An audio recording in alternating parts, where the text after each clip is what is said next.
inclination of the sun and also of the Earth with the blue curve as a function of time. We started at negative declination. We'll end up at solstice in 2017. Now, why study the planets? What can we gain out of looking in detail at these bodies in our solar system? Well, we want to understand something about the origins, evolution, dynamics, and composition of these worlds. They serve as a paradigm to understand the planetary systems throughout our own galaxy. Start first, understand our home system, the solar system, and use that to place other solar systems in context. It's a natural planetary scale laboratory with these giant planets, these outer planets here. You have Jupiter, Saturn, Uranus, and Neptune, giant gas balls. By figuring out the weather on these planets, we'll be able to understand more about how the weather systems work here on the Earth. And then also, finally, to help us understand the development of habitable worlds. How unique is the Earth if you look at the planets around other stars? Is there life in our own solar system? One of the things NASA is doing is follow the water, because water, we think liquid water, is a key ingredient, at least for life as we know it. Well, let's put things in context. The Earth and the Moon are shown here to scale, as is the distance between them. And you can see that Saturn plus its ring system would just fit between the Earth and the Moon. So it's truly a very large-scale system in its own right. Saturn is made mostly of hydrogen with a little bit of helium and some additional, very small percent of additional things mixed in. If you could build a bathtub big enough to hold Saturn, it would float. It's very, very light overall. There's a very interesting storm at the North Pole of Saturn. This was taken in the near infrared when the North Pole was in darkness. What you notice is there's a giant hurricane, but it's not a circular shape like we're used to. It has a hexagonal shape. You can see it has straight edges along the sides. And Voyager back in the 1980s actually saw this hurricane, and it's still there. And it still has a hexagonal shape, and it hasn't really changed that much over 30 years. For scale, this is Hurricane Ike. This small dot here is a little bit smaller than Hurricane Ike. So this is truly a tremendous storm in and of its own right. You can see these little clouds here, cloud features that go about the storm. I'm going to show you a movie. This is now in the visible images. You can see that it rotates around. It kind of has streamers coming off from the corners and maintains its nice hexagonal shape as it rotates. Well, it turns out that Bob Berman came up with assembling the 50 most unusual things in the cosmos, and he said the weirdest things in the universe are automatically the most fascinating and the objects that we have the most to teach us. And in assembling this collection, the final top 5 were particularly mind-blowing. And I'll show you number 3. You just saw it. And what Berman had to say is that, is this proof of extraterrestrial intelligence to have a storm that can maintain its six-sided shape? And this magazine, Astronomy Magazine, is on sale right now. And so this has come out very recently.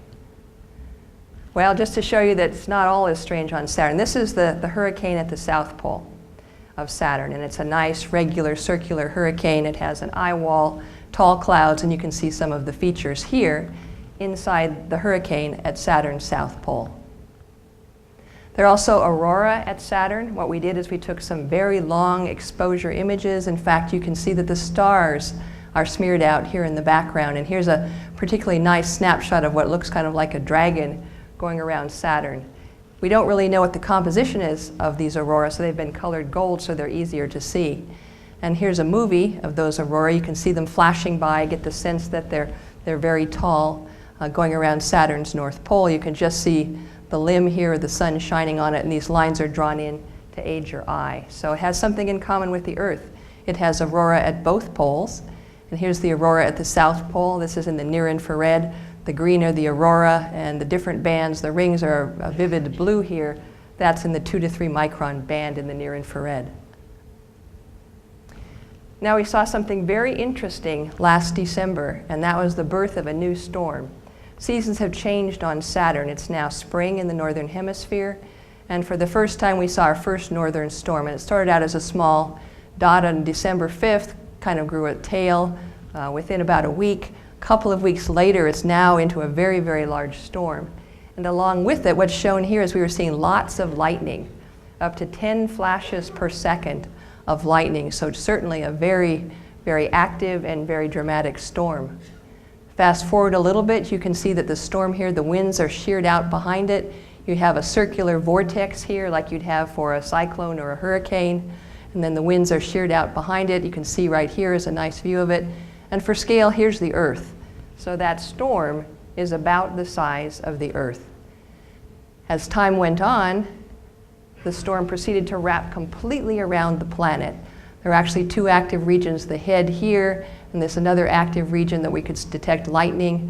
What we think is going on, it's like a tremendous thunderstorm, huge upwelling of material from deep inside Saturn, bringing up those gases, and it's very cold in the middle here. And then the winds shear it out, and you develop this very cloudy tail. Now, after about 240 days, the tail and the head met, and it turns out a cyclone and anticyclone met, and that basically started to dissolve the storm around the planet.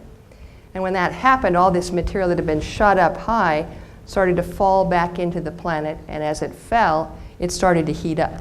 So if you look in the thermal infrared, what you'll see now is that what looks like a giant beacon where that storm once was, and that's very slowly dissipating. So we're learning something very interesting. A storm like this has only occurred 6 times in the last century, and this certainly is the largest and the longest lived of any of the storms that we've seen. Moving on to the rings themselves have very simple names. They're just the letters of the alphabet.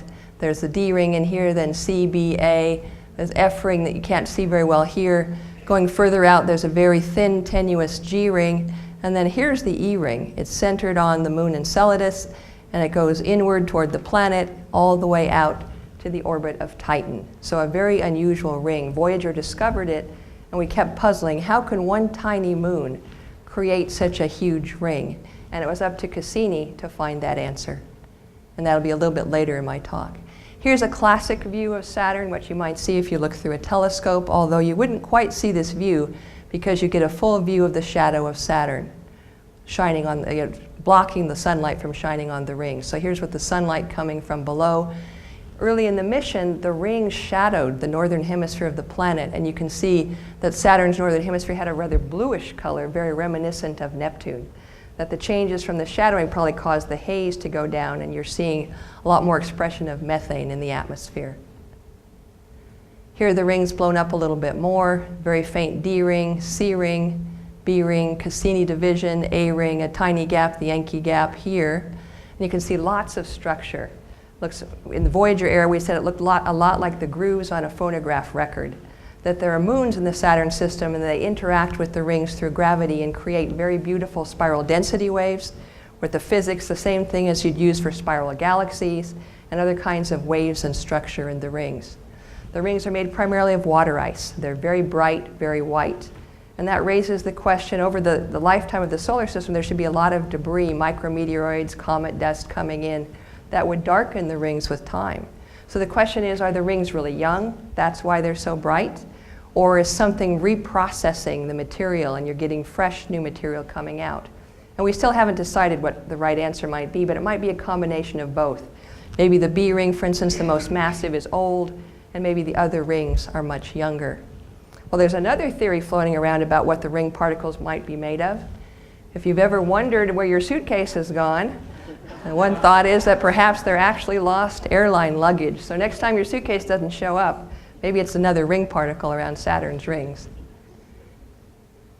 This is my favorite picture. It's a very unique shot you can only get with a spacecraft.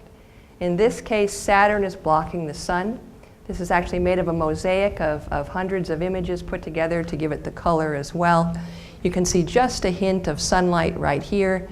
And so what it's doing is it's illuminating everything that's small and dusty, especially in the system. So the E ring is very bright. Here's the G ring. You can see lots of dust also in the Cassini division. And this is kind of like if you've ever had a really dusty windshield and you're driving on a sunny day. As you turn the car into the sun, you'll notice suddenly it gets very hard to see out your windshield. That small dusty particles preferentially push the photons forward into your eyes. That's what you're seeing here. Also, this is a portrait of Earth. This small dot right here is the Earth, and we can only point the cameras to get the Earth when the sun is covered up by the planet like this. So that pale blue dot is the Earth. If you look carefully at it, you can see a little bulge off to one side, so that's the Earth-Moon system as seen from Saturn. Another view top down on the rings, you can just here see in this Cassini image just all kinds of detailed structure that's present in the rings. It's just very, very fascinating to look at. In fact, if you write on the Cassini spacecraft, here you're looking at the lit side of the rings, you'll see tiny moons going by. Here's the A ring, Cassini division, and the B ring looking very, very bright. Interesting to see the warped view here. Then the rings will become edge on, and you'll look at the other side. There goes Titan. Look at the other side of the rings. You can see it's very different. Now the B ring is very dark. It doesn't pass much sunlight through it. Cassini division lights up. Here's a little piece of the C ring, and you can see the A ring there as well. So studying the rings from different sides and different angles provides us a lot of information about what might be going on. I think it'd be cool to someday go and hold a ring particle in my hand and see what it really looks like. Is it like a fluffy snowball? Is it like a rocky hard ice cube? We think it's much more like a fluffy snowball. And so here just one more time through the movie, you see the little moons going through. And we just set the cameras to take a series of images. They're all black and white in this case, so we could get a view of both sides of the rings.